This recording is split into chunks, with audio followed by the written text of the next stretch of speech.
Kristen with Nerdette's NewsStand, and I wanted to make this video yesterday, but it was my birthday, and I figured you little bastards could wait.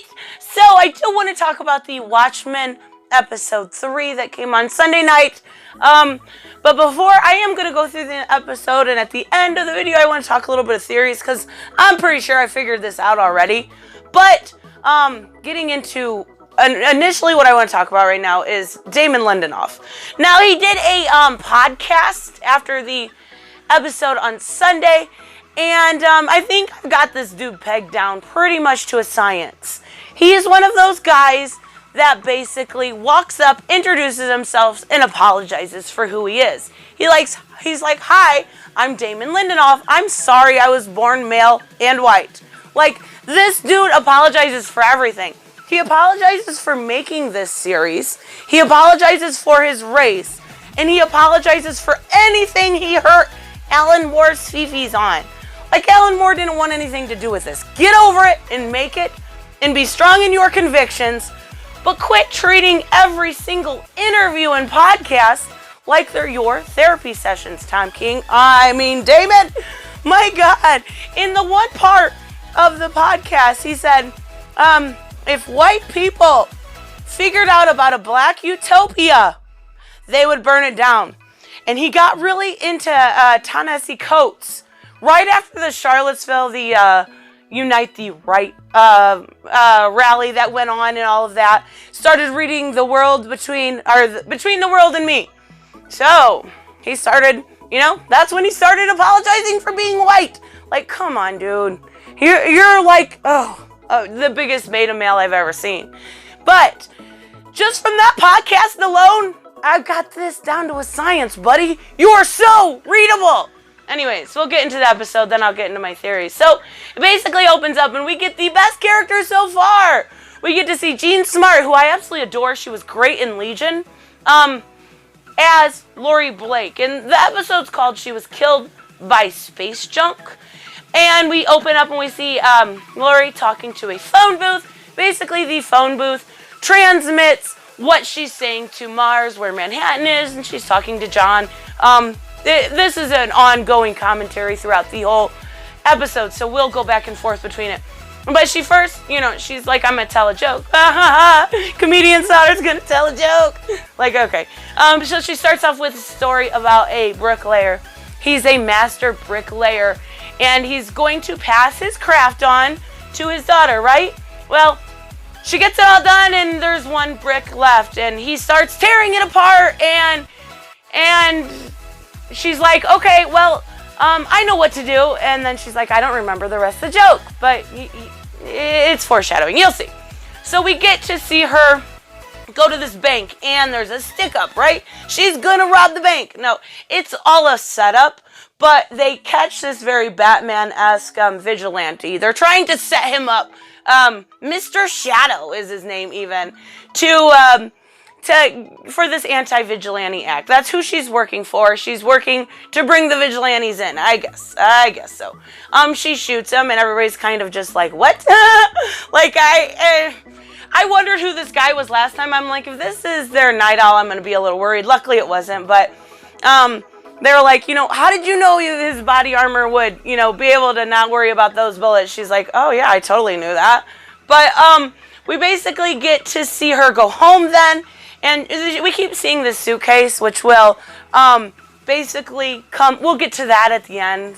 There's a foreshadowing with that again. So then we see Senator Keene show up, or rather Senator Keene Jr. His father was the original person who enacted the Anti-Vigilante Act in 1977.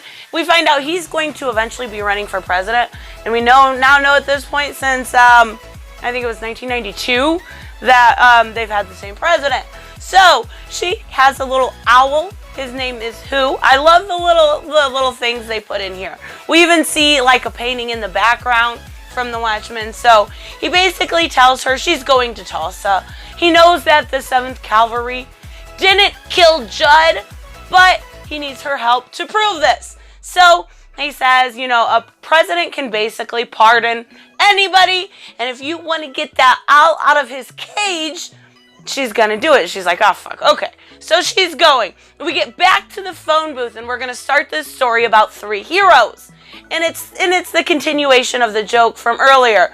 The first one is Night Owl. And God says, basically, what did you do with the gifts I gave you? I gave you, the gifts to create the gift to create a great invention. So what'd you do?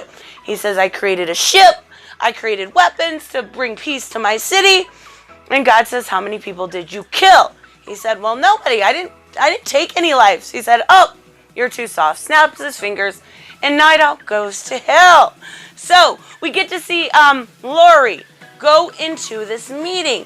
And this is the first time, I've talked a couple times in my videos about Watchmen, about Peteypedia. It's the sister site to what actually happened in the 30 years between or 34 years rather, in between the end of Watchmen and the beginning of this series.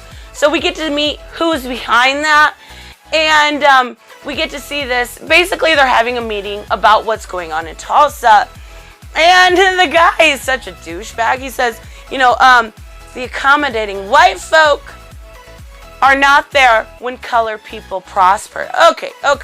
So a picture of Rorschach's journal comes up, and he's mad about that, but he wants her to take everybody in this FBI, and she's like, no, I'm going alone. He says, no. She says, fine, I'm taking Petey. And her and Petey take off in a plane. He brings this little mask.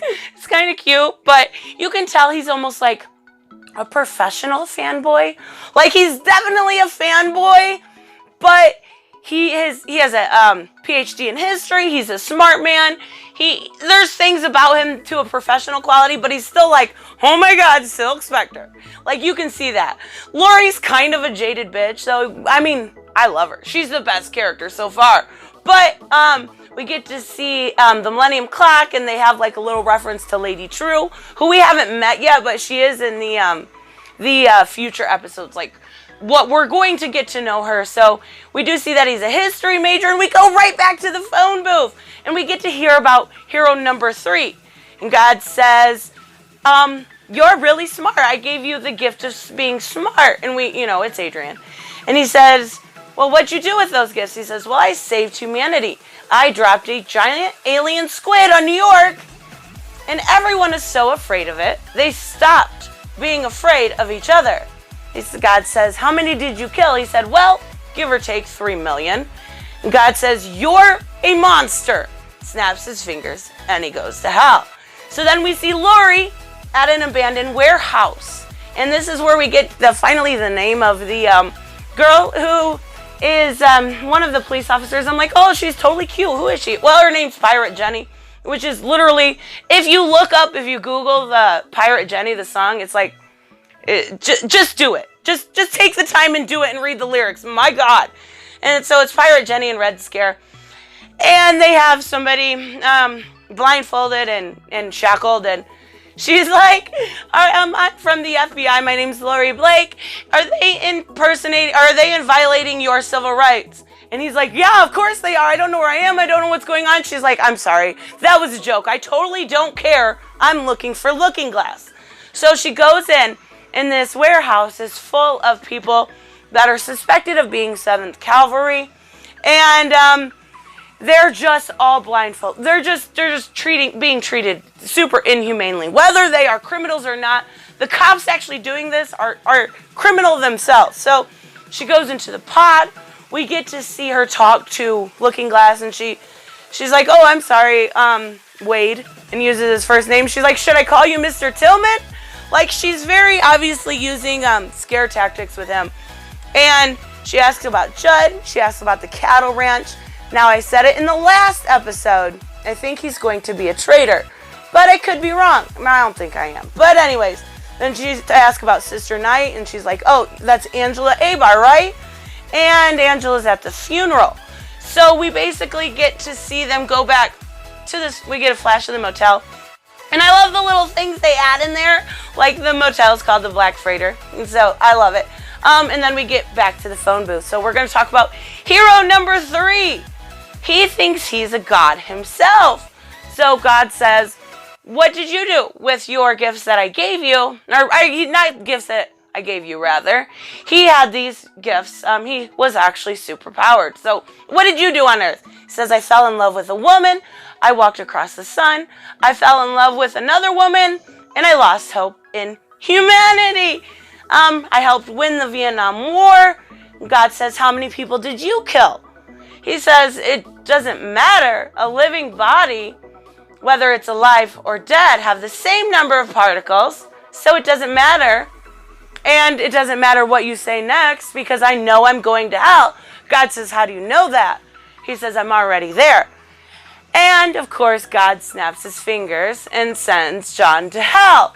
But I do love the comic book reference. There's a bunch of them, and that's just another good one. So we see Laurie go to the funeral. And as they're going in, the place is called Tartarus Acres, which in Greek mythology is like the deepest of hell. The worst of the worst convictors go to this hell. But we're sending Judd there, like we saw last time. There was a good chance he was in the 7th Cavalry, part of the KKK. So Judd is in the worst, deepest hell. Well, they take all their guns away. She has a holster on her ankle that she doesn't give up. But she introduces herself to Angela.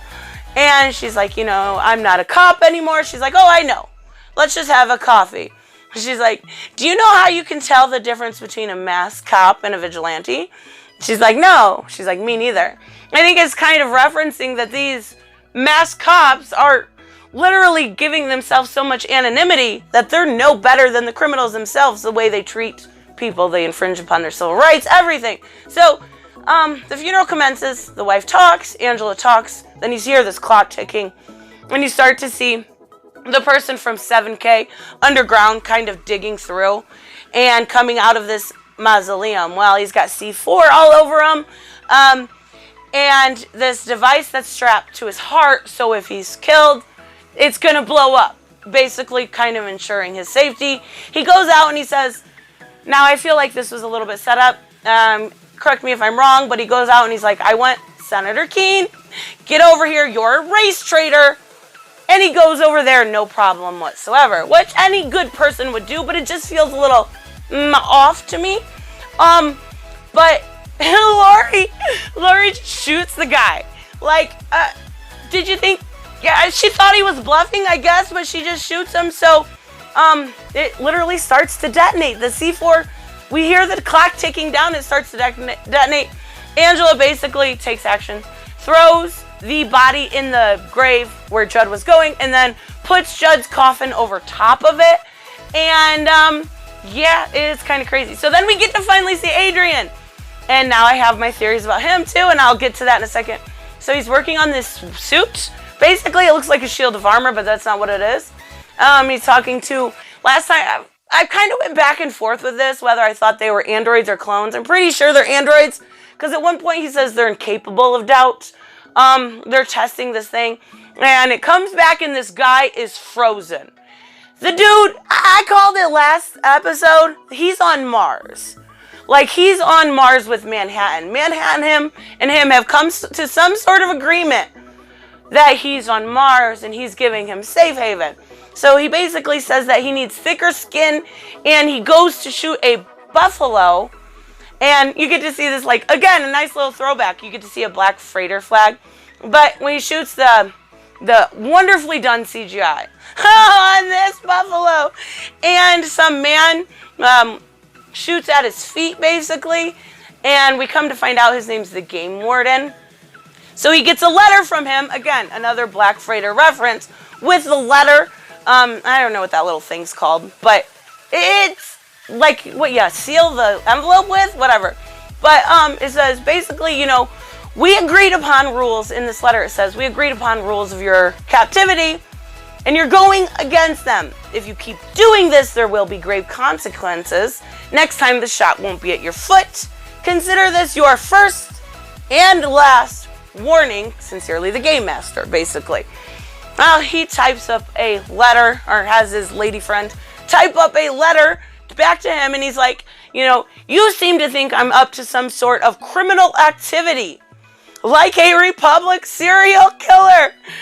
I assure you, all of my activities are recreational in nature, and I've kept upon the terms we agreed with. And then we get to see him in his Ozzy outfit. Like, I kind of love it, but he looks so old. But I still love Jeremy Irons. He's like the hottest old man ever. But in this outfit, I'm torn. So we get to see Keen. We're back on Earth because I'm pretty sure we were just on Mars. And we get to see Keen. He's holding this press conference like, oh, I'm not the hero. Angela's the hero. These people are the hero. Someone's like, there really isn't too much with this, but he says, someone in the crowd says, did you hear that the Russians were trying to build an intrinsic field operator? So are the Russians trying to make their own Dr. Manhattan? I don't know, basically, at this point. But he basically says, when I came into office, I'm going to help with the war. Right now, the war is on 7th Cavalry. So we get Lori. She goes to talk to Angela after all this goes down at the funeral. And she's like, I'm sorry. I thought he was bluffing. You're the hero. Thank you. You saved the day. And she says she went back to the crime scene where Judd was hanging and there was tire tracks and ends up being a wheelchair. She's trying to kind of see what she knows or get her to talk. And she starts talking, she's like, oh my God. So I was at Judd's house. Did you know he had a secret compartment just like my dad in his closet? And she's like, what was in it? She's like, what? You tell me. Yeah, she knows. She absolutely knows. She's the one who, she says, I don't know if you're trying to cover up for a friend. I don't know if you were having an affair, which makes no sense because your husband's fucking hot. But something's going on. And she says, men who end up hanging from trees think of themselves as the good guys. And those that protect them think they're the good guys too. Here's the thing about me, Sister Knight. I eat good guys for breakfast. And I don't like Sister Knight at all. I don't like her character barely at all. Like 1%. Come on. She's like, ooh. Like, shut up. And she pours her coffee. Like, Slay Queen, you are so fucking tough. No. I can't do it. So we see Lori go back to the hotel. And this whole time, this briefcase they've been talking about, it has just been a giant dildo. Like, it's literally just been a giant Manhattan dildo. But she ends up sleeping with Petey. Like, the dildo wasn't good enough tonight. She's getting some real strange, I guess. So we get one more story. And it continues on the story from before in the phone booth. So she's talking to Manhattan. She's like, there's one more person after God sends all 3 heroes to hell. She's just a woman. She has no talent, and she's been there the entire time. But God doesn't remember her. He's embarrassed. He doesn't remember her. It never, ever happens. The woman says, or he asks who she is, rather. And the woman says, I'm the little girl who threw the brick in the air. And he looks up, and there's a falling brick on God's head, killing God, splashing his brains all over, and where does God go when he dies? He goes to hell. Love this part. Another throwback to the comics. Good joke. Everybody laughs. Roll on snare drum. Curtains. Literally straight from the comic. I fucking love it. So her time's up in the phone booth. Now the stories are all finally done. She walks out. And again, like I said in the beginning, this was called she was killed by space junk. The whole episode, or the whole story that she's telling Manhattan ends up being something falling on God's head. Well, the car from episode 2 falls and right in front of her, almost hits her, basically. But there's no will inside. Lori laughs. She smiles. She looks up in the sky. There's like this comet. And that's the end. Like, that's literally the end. It was so good, though. Here's the thing. I absolutely, since the first episode, I was a little bit more like, what am I actually watching right here? Like, how bad is this going to get? But the more and more and more I get into it, the more I figured this out. So, like I said in the beginning, Damon Lindelof did a podcast, and he talked about white people figuring out if there was a black utopia, they would burn it down. Now, we already know that Judd is part of 7th Cavalry. We already know that Keen is being very weird.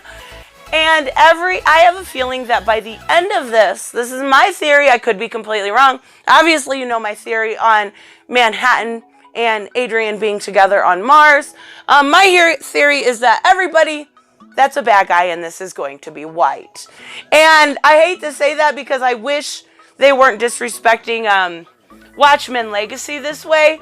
But unfortunately, the whole premise of white people burning down a black utopia, we've already seen the most endearing character of the first episode is 7K. So now we're seeing a little bit weirdness with Keen, and the whole story she's telling the whole time is like, basically she's very clever in it, the girl with the brick, and everybody forgets about her because kind of Silk Spectre 2 was like, yeah, she was a Watchman. She was the least talked about, I would say. And she was basically kind of in the back. So we're getting her now right in the front. And if Keen is coming to her saying, I don't want the blame put on 7K because I'm part of them, but I don't want somebody to be able to figure out I'm a part of them, who do I pick? Somebody I underestimate. Well, the whole story this entire episode is not to underestimate Lori. So I'm curious to see. I am going to like the ride from here to the end, but I have a feeling that the end of the story is going to be white people bad. Now, I could be wrong. I'd like to think I was wrong, but I don't think I am in this instance. I do have a feeling that there'll be more when it comes to Manhattan and Veidt, stuff like that, but the main storyline is going to be white people bad, black people good. That's the end. Like, that's the moral of the story when you wrote in second grade at the end of the story you just read. So I am curious to see, though, the journey to get to white people bad. Let me know what you guys think. I will see you in the next one. Bye-bye. Hey, I want to give a huge shout out to my Subscribe Star and Patreons. You guys literally make this channel possible. Thank you so much, Sanjuro, Way Else One, BG Torrance, Black Knight Fool, Brucey, Grand Smear, Jeffrey Allen Carnes, Jeremy Burtz, Mike Buckner, Robert, and Timothy French. You guys are freaking amazing. Thank you so much, and make sure you like and subscribe, and I will see you guys in the next one. Bye-bye.